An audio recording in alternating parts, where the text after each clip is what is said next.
Fala turma, vamos fazer uma retrospectiva cripto de 2025. Aconteceu muita coisa esse ano, então não vamos perder nada. Vamos revisitar tudo que aconteceu e tentar ter uma breve visão do que vai acontecer no próximo ano. E se você acha que o mercado cripto é o mesmo de 2 anos atrás, 3, 4, posso te dizer, não é. Mudou a lógica, mudou a força compradora, mudou a força vendedora, mudou quem tá ali movimentando o mercado diariamente. E posso falar que esse ano, e eu já tinha falado isso nos 2 anos anteriores, que tá acabando a inocência do mercado cripto, tá acabando o amadorismo do mercado, e que esse ciclo vinha para encerrar tudo isso. Ele chegou com os 2 pés na porta.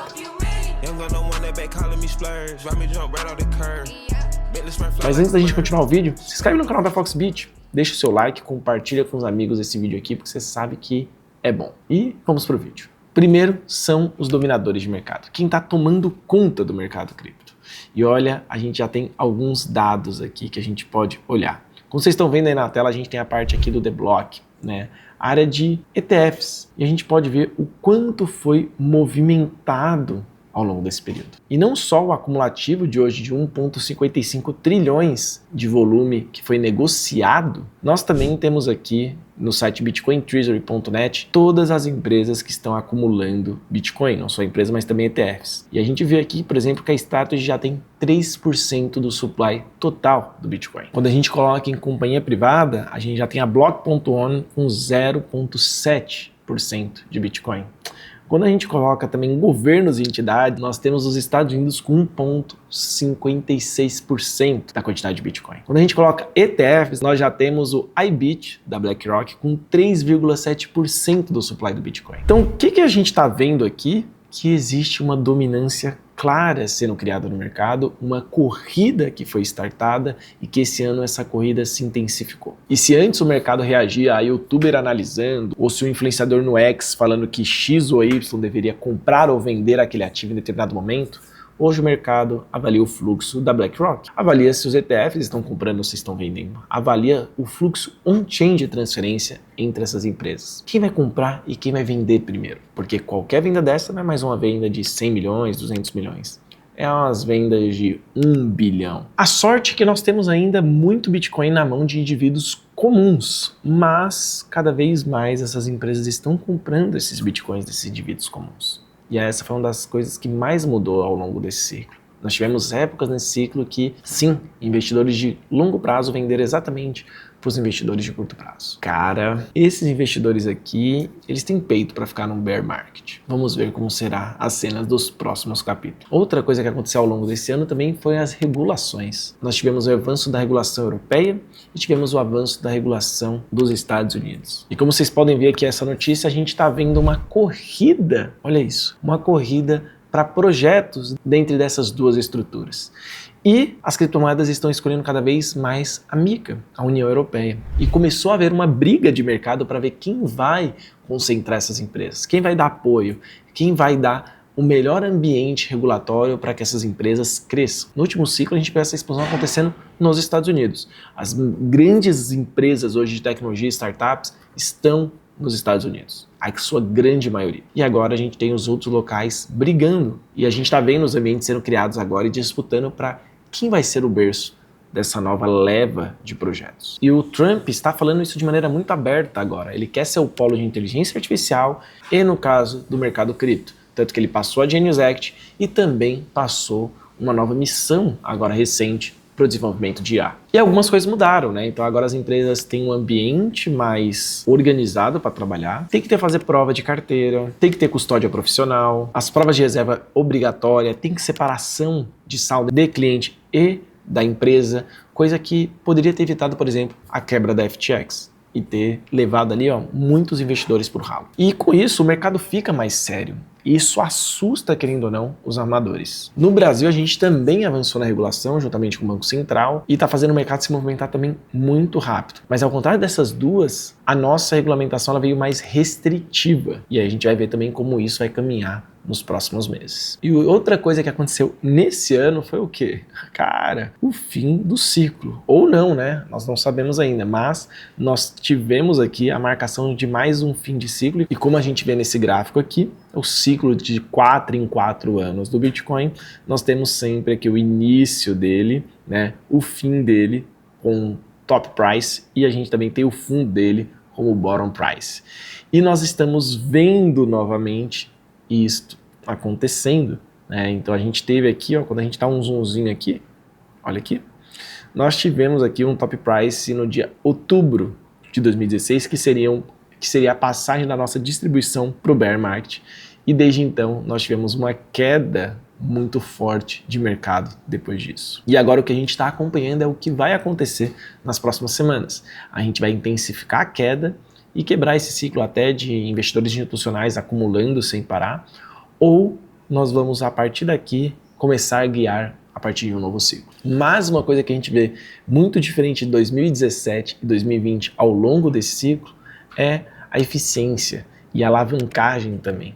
Então o mercado está mais eficiente, tem mais liquidez, tem mais opções, tem mais formas de você lidar com os ativos, tem mais possibilidades de você investir. Mas ao mesmo tempo, a alavancagem ela continua sendo extrema. Temos cada vez mais apostadores no mercado, tanto que essa última queda que aconteceu foi puramente por conta de liquidação de alavancagem. Excesso de liquidação.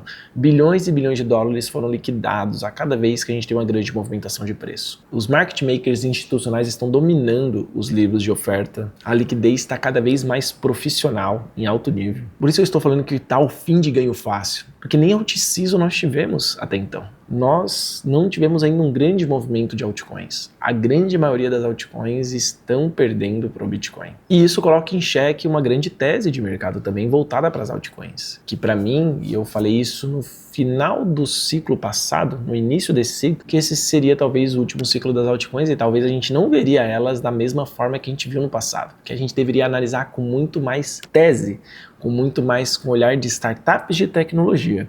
E que, se você analisasse dessa forma, você poderia estar comprando produtos muito baratos. Porque a gente estaria saindo de uma fase onde essas empresas não estão só mais captando para desenvolver um projeto.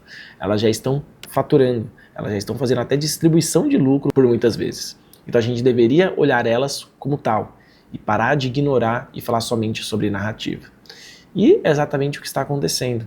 A gente está vendo cada vez mais os projetos se comportando agora dessa maneira. Um exemplo foi da Aave e da Uniswap, que anunciaram seus projetos de buyback, de compra de ativos com caixa dos protocolos. Então, as fundações e as instituições que estão por trás, no caso, né, não são instituições centralizadas, são fundações sem fins lucrativos, mas que fazem a parte do desenvolvimento, que estavam ficando com boa parte dessa receita para continuar financiando.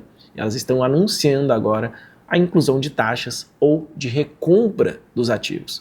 Um comportamento muito comum do mercado acionário americano, que faz recompra de papéis para valorizar papéis de investidores, em vez de distribuir, no caso, dividendos. Então a gente está vendo cada vez mais o mercado subindo um degrau e sendo muito, mas muito efetivo. E outra coisa que está balançando o mercado é isso daqui, o mercado de DeFi. O mercado de DeFi está mudando muito e a gente está tendo agora uma camada mais eficiente, porque a gente teve agora, ao longo desse ano, uma grande evolução de RWA. O primeiro case de RWA são as stablecoins, estão voando. E agora nós estamos vendo as primeiras estruturas através desse RWA explorando o universo DeFi, que, por exemplo, são as ações tokenizadas. Então, são dois grandes movimentos que estão andando lado a lado. DeFi vai permitir que você negocie todo esse crescimento aqui que vocês estão vendo. Olha isso daqui ao longo desse ano. A explosão que teve do início do ano até agora. E quando a gente olha para DeFi, tá vendo esse movimento também acontecer. Protocolos como a Aave, protocolos como DEX vão ser cada vez mais úteis para que você faça esse tipo de negociação. Como, por exemplo, você acessar a Raydium hoje, clicar em RWA e você tem aqui ações americanas que você pode, além de negociar, entregar liquidez e ganhar juros em cima disso. A gente não está falando só de stablecoins ou stocks, como nós estamos vendo aqui. Nós estamos falando de fundos institucionais, commodities, crédito privado, bonds, dívidas de governo, tesouros, tudo isso sendo tokenizado. Então não é mais uma discussão de vai usar ou não vai a tecnologia, isso é interessante ou não. Isso já está sendo feito. E o que é mais interessante nesse modelo é que os investidores podem não só olhar e investir, mas eles podem capturar o yield desses elementos, desses ativos, sem necessariamente pisar ou ter documentação nos Estados Unidos ou em qualquer lugar do mundo. Imagina, você poder comprar esses ativos, receber a rentabilidade deles, receber o juro deles ou dar liquidez para eles sem precisar de nenhum QIC ou qualquer coisa desse tipo. É para esse caminho que o mercado está indo. Todo mundo percebeu ao longo de 2025 que esse é o caminho mais fácil e barato para conectar todas as economias globais. E como eles descobriram isso? Com as stablecoins. As stablecoins são o caminho sem volta. Elas vão guiar tudo isso. E a gente vê isso através do número. Olhem isso daqui quando o assunto é stablecoin. Dá uma olhadinha nesse dado aqui. A gente tem hoje, olha o crescimento agressivo que a gente teve de stablecoin nos últimos meses.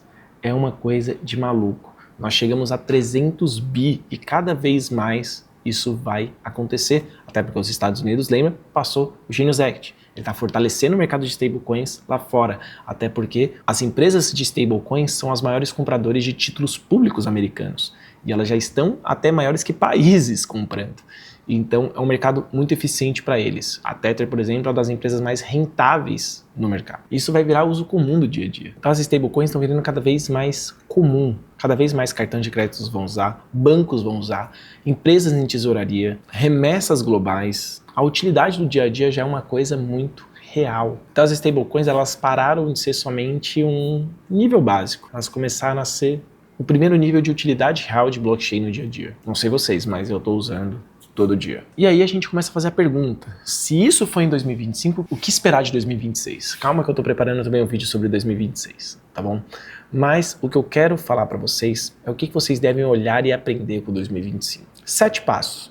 7 coisinhas, 7 detalhes para vocês ficarem de olho. O primeiro é ter exposição obrigatória em Bitcoin e Ethereum, tá? Isso não dá mais para ignorar. Se você investe no mercado e acaba ignorando os dois ativos por eles já serem grandes e terem poucos upsides, de verdade você está jogando um jogo totalmente errado e assumindo muito mais risco do que você deveria. Agora isso é uma questão de patrimônio. Bitcoin, ele é a sua segurança e a sua reserva cada vez mais. O Ethereum, ele entra com a primeira camada de exploração no mercado. E se você for olhar hoje, o Ethereum está tendo uma emissão menor do que muitas moedas fiat hoje no mercado. Muitas empresas estão acumulando Ethereum. Está havendo uma movimentação agressiva para cima do Ethereum. Então, eu ficaria de olho. Segundo, comece a usar stablecoins de maneira eficiente no seu dia a dia. E você pode usar isso de diversas formas. Caixa estratégico, yield, proteção. A gente vive no Brasil. Você ficar preso em real é um dos maiores riscos que você pode ter. Stablecoin vem para facilitar isso. Terceiro ponto, ter uma parcela do seu portfólio estratégica usando DeFi. E você pode usar DeFi para pegar empréstimo, para dar liquidez para o mercado, para comprar esses ativos globais de maneira muito simples e rápida. Então você tem agora uma maneira de se expor como você nunca teve antes. 4. Aprenda a ler os sinais. Aprenda a fazer entradas estratégicas e não mais impulsivas. Fechou? Esse é um dos pontos que agora o mercado não vai mais te dar essa margem para você errar tanto. Então, aproveite os bons momentos, fique nos fundamentos e não erre. Quinto ponto, comece a pensar em meses e pare de pensar em dias. Troque os 36 dias, 45 dias por 36 meses, 45 meses. A sua preferência temporal, ela tem que ser maior, tá bom? E com isso você vai garantir uma rentabilidade e um lucro maior no seu bolso. Sexto, querendo ou não, a gente está vendo o cerco se apertando mais. Então a gente vai ter que buscar cada vez mais esclarecer os pontos regulatórios e fiscal. Não se esqueça de fazer isso. Isso pode dar uma grande dor de cabeça para você na frente. E sétimo, evitar ruído. Hoje 90% das pessoas ainda fica trabalhando em cima do ruído e só 10% trabalha de maneira inteligente em cima dele. Então, aprenda a explorar o ruído. E é isso, gente. 2025 foi um ano maluco para o mercado. Trouxe muita inovação, muitas atualizações e esse momento tenso que nós estamos vivendo. Mas é um bom ano de aprendizado. E se você chegou até aqui e quer também navegar sem ruído, como eu acabei de falar, se inscreve aqui no canal da Foxbit que sempre tem conteúdos animais. Fechou? E nós nos vemos no próximo ano. Vou preparar um vídeo agora sobre o que você deve fazer em 2026. Fechou? Bora nessa! Young gun, no one that back calling me splurge. Ride me jump right off the curb. Make this fly like a bird.